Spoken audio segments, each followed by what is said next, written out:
Hello students, चलिए आज discuss कर लेते हैं मोमेंट ऑफ इनर्शिया के क्वेश्चन को। तो यहाँ पे क्या दिया हुआ है, यहाँ पे एक सेक्शन दिया हुआ है, ठीक है। और इस सेक्शन का जो मास है वो है कैपिटल एम, और यहाँ से यहाँ तक यानी जो रेडियस है इस सेक्शन का वो कैपिटल आर है, ठीक है।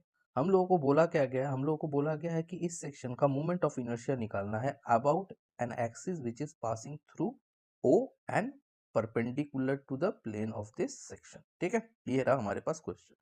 तो इसको करना कैसे है, सबसे पहले हम लोग क्या करेंगे, इस सेक्शन से एक छोटा सा एलिमेंट, यहाँ पे जो शेडेड पोर्शन है ये हम लोग at a distance x from the o, ठीक है, लिख लेंगे। इस सेक्शन की जो विड्थ है वो dx है। तो सबसे पहले हम लोग area of the section find करेंगे। तो एरिया ऑफ द सेक्शन क्या है, एरिया ऑफ द सेक्शन है pi r square into theta divided by 2 pi, ठीक है। तो यहाँ से पाई और पाई कैंसिल, तो एरिया ऑफ द सेक्शन आ जाता है हमारे पास आर स्क्वायर थीटा बाई 2। और मास था m, तो मास पर यूनिट एरिया क्या हो जाएगा, m divided by area of the section, तो 2m divided by r square theta, ठीक है।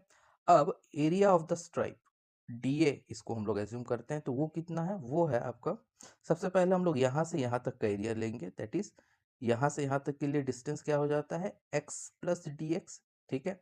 तो x प्लस डी एक्स का whole square into pi minus यहाँ से यहाँ तक का portion, that is x square pi, ठीक है, into theta divided by 2 pi. तो यहाँ से यहाँ तक हमारे पास क्या आ जाएगा, ये इस शेडेड पोर्शन का एरिया आ जाएगा।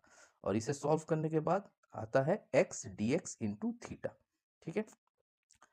तो यहाँ से मास ऑफ द स्ट्राइप, इस स्ट्राइप की जो मास है वो डीएम है, तो उसे कितना हम लोग लेंगे, तो उसके लिए हम लोग के पास यहाँ पे है एरिया पर यूनिट, मास पर यूनिट एरिया, और यहाँ से ये रहा हमारे पास एरिया ऑफ द स्ट्राइप। तो मल्टीप्लाई करेंगे तो हमारे पास मास आ जाएगा of the stripe, that is 2m x dx divided by r square. तो मोमेंट ऑफ इनर्शिया का जो फॉर्मूला होता है वो होता है I equal to integration dm x square, ठीक। तो यहाँ से dm की जो वैल्यू है हम लोग इसको यहाँ पे पुट करेंगे, तो जो कांस्टेंट टर्म्स है that is 2m by r square, ये बाहर आ जाएगा, एक्स स्क्वायर के साथ ये x मल्टीप्लाई होगा तो एक्स क्यूब डी एक्स, और इंटीग्रेट कहाँ से कहाँ तक करेंगे, फ्रॉम 0 टू r। तो एक्स क्यूब का जो इंटीग्रेशन होता है वो होता है x to the power 4 divided by 4। Upper limit and lower limit put करने के बाद हमारे पास आ जाता है r to the power 4 by 4। तो यहाँ से आर स्क्वायर से ये कैंसल आउट होके जो फाइनल आंसर आ जाता है हमारे पास आता है हाफ m r स्क्वायर।